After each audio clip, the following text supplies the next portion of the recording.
7h51 sur Antenne Réunion et RTL Réunion. On va parler à présent d'un dispositif national voté dans la loi des finances le 29 décembre dernier, le passeport pour le retour en terres ultramarines. C'est une première. Désormais, il sera plus facile pour un ultramarin de l'Hexagone pour revenir sur son île natale. L'ADOM, l'Agence de l'Outre-mer pour la mobilité, a mené une journée de travail dans la semaine qui vient de s'écouler et il a convié 5 associations locales pour définir le rôle de chaque acteur dans ce nouveau dispositif. Notre invitée connectée est la vice-présidente d'une d'entre elles. Bonjour Chloé Baïf de l'association réunionnais De Retour au Pays. Merci d'être avec nous en direct ce matin. Je le disais donc, une réunion pour diviser les tâches. L'ADOM s'occupera du financement, les associations des démarches logistiques et administratives. D'abord une réaction. Est-ce que vous êtes satisfaite de ce dispositif ? Oui, bonjour à tous déjà. Oui, on est satisfait de ce dispositif. C'est le premier de ce genre qui a été lancé officiellement par une institution. Donc nous, association, c'est une grande avancée. Donc oui, c'était aussi une nouvelle méthode de travail de la part de l'ADOM, d'inviter les associations ultramarines à travailler avec elles. Donc oui, pour nous, c'est une grande avancée. Concrètement, comment ça va fonctionner ? Dans quel cadre est-ce que les ultramarins vont pouvoir rentrer chez eux ? Alors, le dispositif, donc, il est acté dans la loi de finances pour 2024, précisément à l'article 236.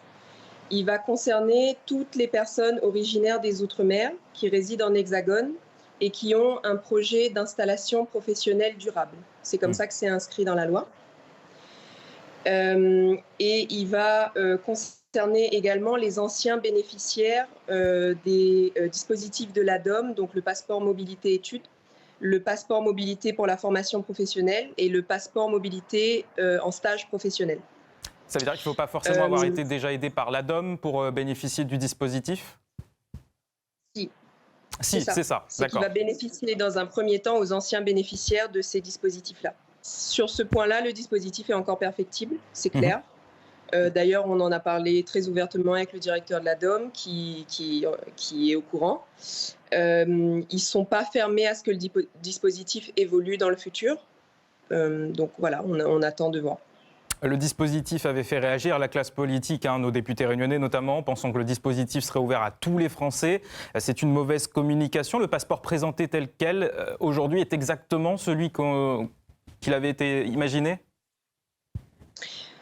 Oui, parce qu'en fait, comme il avait été remodifié dans le projet de loi présenté par le gouvernement, il était ouvert à toute personne résidant en Hexagone qui souhaitait s'installer dans les Outre-mer.